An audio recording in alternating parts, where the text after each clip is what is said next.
Mana shu ko'rinishdagi sokinimiz angoloblik toshdan bo'lsa, toshlari bilan usti haqqi bilan 1 pagonometri necha pulga tushgan hammaga qiziq bo'lsa kerak.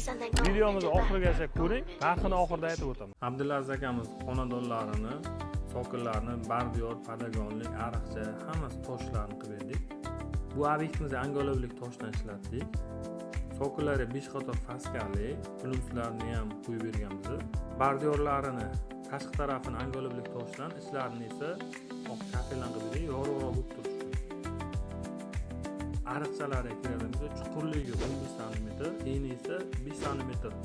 Oyoq tushib ketmasin deganlarga mana shunaqa dizaynga qilib berdik. Zinalarni ramkaga olib berdik toshdan, ichlarini yer kafel bilan bir xil qilib beramiz. Dumaloq zinalarni ulanadigan joylarni 45 faska bilan bo'lib tekislab berdik. Podollarga keladigan bo'lsak, sokinlar prema o'tib ketdi. Pastki sokinlar esa tekis bo'lib qoldi. Ko'cham bardiyorlarni ko'ksara toshdan qilib berdik. Eng kerakligi mana letniy kuxnalar. Bu letniy kuxnalarni tugatishimiz uchun shu past ko'rinishiga 1200 dollar pulga tugatib berdik. Sokinlar bilan bir xil bo'lib past dizaynlari.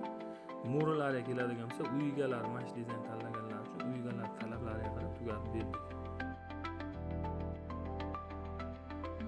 Bu bahaybat uchastkamiz tugatish uchun bizda 40 kun vaqt yetarli bo'ldi.